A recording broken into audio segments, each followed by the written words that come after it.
over. So you really believed him? Because sometimes I hear actors saying that, oh, I hate this, I hate that, no. as they go forward. I'm like, you don't hate it. They're just acting humble or acting. No. But you felt it. Well, because what you know about comics is comics have a hole they're trying to fill. And they're filling, and they need to fill it with approval and with laughter. And Robin had that more than anybody. So you really felt that. So eager to please. You know, he was never looking to be famous. He was looking to be loved. And you know, but you could tell. It was just very apparent to me that, oh wait, you know, this thing that I thought was so great to have, not necessarily so great. I make the joke that, you know, I wanted to be famous up till the point that I started meeting famous people. And that moment with Robin Williams was like the first and the biggest. But, you know, throughout my career, I've never seen anything to indicate that fame was healthy. Fame and success makes anybody happy. Mm-hmm. You know, people who are happy before, you know, can be happy afterwards. But Jay Leno is the only one that the only comic that I ever met. Well, now who seemed at all happy. Well, through especially the past 10, 15 years, you have become more and more famous. Even though people can't recognize you on the street, your name is famous, or your shows that you've produced are famous.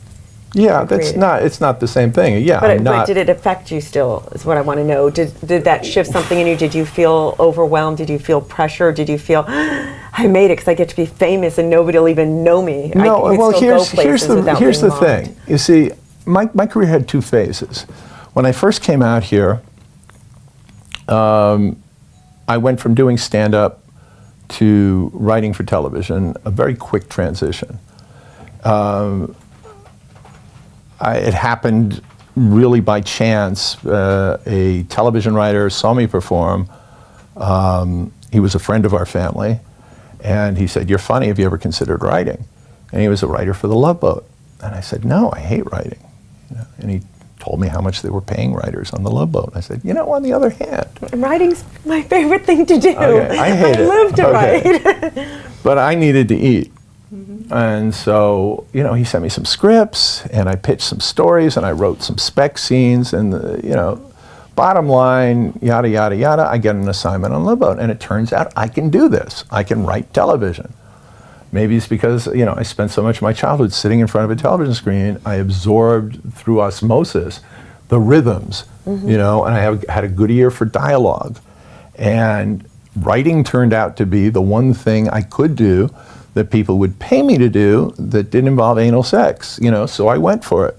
And I made a lot of money in a very short period of time, and I'm only 25, 26 years old. And I could not handle it.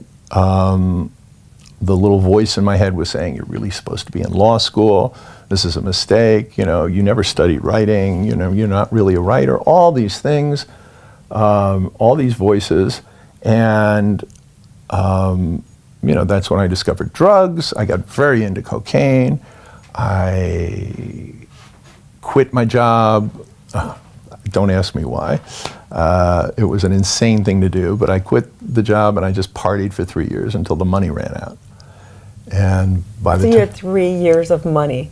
Yeah. Okay.